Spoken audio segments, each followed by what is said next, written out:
Hello friends, तर मी एक professional teacher असून शिवणकाम करते. पाहून थोडं आश्चर्य वाटलं असेल. तर काय आहे की शिवण ना हे मला सुरुवातीपासूनच आवडतं.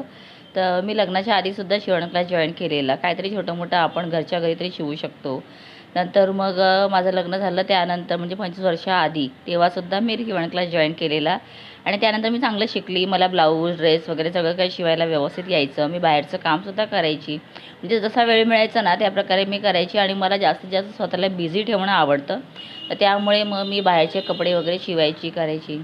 आणि नंतर स्कूल जॉब चालू झाला. त्याच्यानंतर थोडं-थोडं शिवण कमी झालं. पण गोरेगावला आल्यानंतर ना मग ऑप्शन नव्हतं म्हणून मी तेव्हासुद्धा शिवणकाम केलेलं आहे. तर आज नम्रताचा ड्रेस ऑर्डर करायला घेतलेला.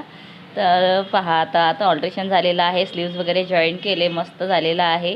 आणि नम्रता आता शाळेतून आली ना की तिला पाहून खूप छान वाटेल, कारण ती सुद्धा शाळेमध्ये टीचर आहे आणि कुर्तीज ना कंपल्सरी घालावे लागतात.